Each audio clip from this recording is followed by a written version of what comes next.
Hello, everyone. Welcome to HICSS 51. I'm joined here by Dr. Larry Smarr, who has an unbelievable resume if you don't know him already. He is the director of the California Institute of Telecommunications and Information Technology, as well as a professor of UC San Diego and renowned physicist and many other things. So he just shared with us some interesting sort of insights on the future of where big data and research and the possibilities are. So I'd love to just spend a minute asking you some thoughts, which Sure. is, first, how do you think about big data? It's a topic everyone talks about. So in your view, what are the challenges around that?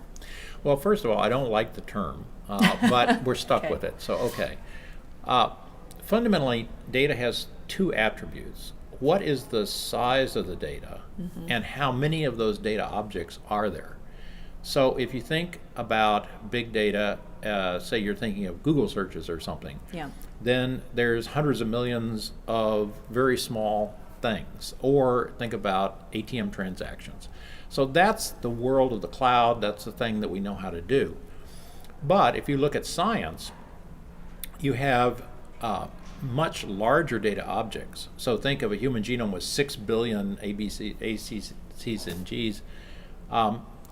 Or you think of a large astronomical data set, something like that. These are much fewer, but very big. And that's a totally different issue from an engineering point of view. So if you've got like the internet, you can send a zillion cat videos across the internet all day long, and it's just fine. Yes. But now imagine that you've got, now you switch to human genomes or to big particle bit physics, and they don't even fit one of them. Yeah, it doesn't fit down the pipe because here you're talking about larger objects, smaller volume sets, versus here when we think about the distributed internet, Right. it's really large volume sets, very small sites of Because data. that's where the money was. So the internet got engineered around scale. And scale was all about, we got to get to 1 billion Facebook updates a day. Now we got to do 2 billion Facebook updates. Well, from a computer science point of view, updating your Facebook page is a very small amount of data. Yep. But I got billion people doing it a day. And that's naturally something that made a lot of money on the internet. But science isn't that commercially viable on today's internet. Yeah, That's so why we're inventing a different one. when you're thinking about building for that next set of, let's say, the internet required for research, Right. and really in that scenario of the way you describe the size and the objects of larger data sets, how do you think about the network and network bandwidth? And you use the term the superhighway.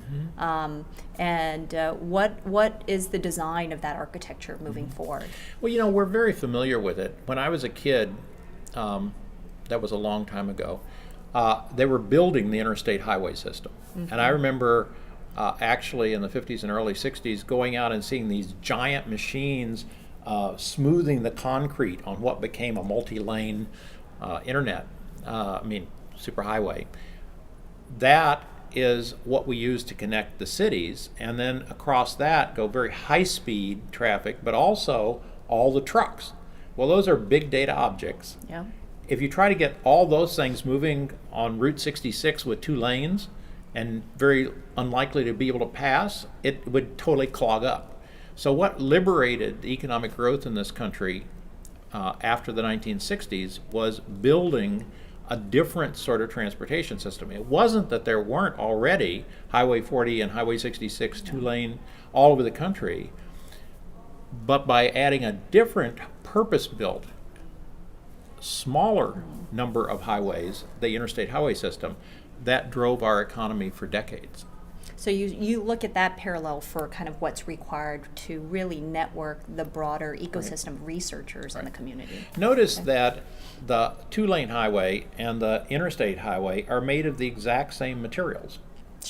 Absolutely, yes. Well, all the regular internet goes over fiber optics.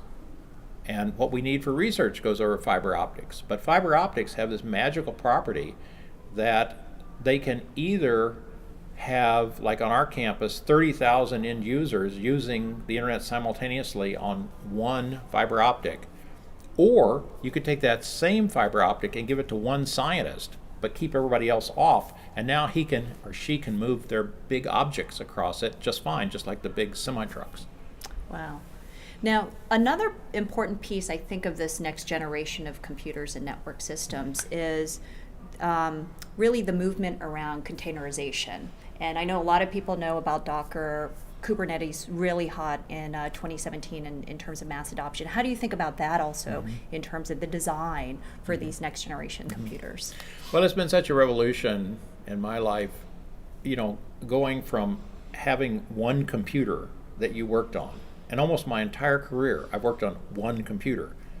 Now there's a planetary computer. There's data centers, IBM, Google, Microsoft, Amazon. Data centers around the world. Data centers everywhere in the world, right? And they're all interconnected together, and you use all of those computers. You don't even know which computer you're on, right? You just say, Google, search for this, and it goes out into the planetary computer and comes back and says, here's the answers, here's in order.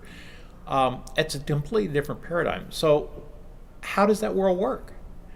Well, when you ask for something, it takes that little piece of software and containerizes it, and then that little container can move all over the world, and when it finds a computer, it just executes on that computer. So it's a way of allowing us to act as if we have one computer that we've been working with, and that's how we grew up, computer science. But it's actually this whole distributed set of computers.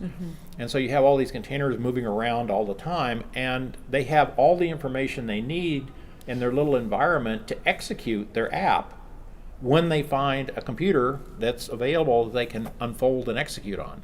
It's really remarkable. And then the fact that Google and other companies have come together to open source and orchestration for this containers, which Kubernetes is now seems to be emerging as the standard from Google. That is just, that's as big a deal as like the web browser. Yeah, I think the workload management aspects and the orchestration of it across any independent data center is pretty huge. Kind of shifting to also a whole nother gear in terms of next generation of computers. One of the areas I know IBM has worked on is the neuromorphic systems and computer chips for the next generation. How do you think about that as an accelerant also on this superhighway, super networked, highly available systems? Well, we got a problem. If we're going to have every year 10 or 100 times as much data, and every year after that much more, so we're just going to have, how are we going to deal with that, right? And if we're going to have to use software like machine learning to understand it, we can't just keep doing the same old way of computers. And so the way I like to think about it is, how is it that you as a human can look around the world and analyze this vast amount of data that's coming in all the time and then carry out actions and so forth? Your computer is running at about 50 to 100 watts. If we were to make an engineered computer, like an exascale computer that could run at roughly the same speed, it would take millions of watts. So your brain, tens of millions actually, so your brain is running at about 1 million times less energy than the way we know how to make computers today. So if we're going to have something to take care of all this huge exponential growth, we've got to learn how the brain is a computer. And we've got to learn in a sort of biomimetic fashion how to create computers that mimic what evolution has taken 4 billion years to get to. You really wouldn't want to throw away 4 billion years of experiments to get to this. And so this is where the whole idea of neuromorphic chips are coming from. They're not just like the same wiring diagram or whatever of your brain, but it's taking the principles from how biologically evolved systems have developed and embedding those into things like silicon. Yes. Well, I think it's an incredibly exciting time.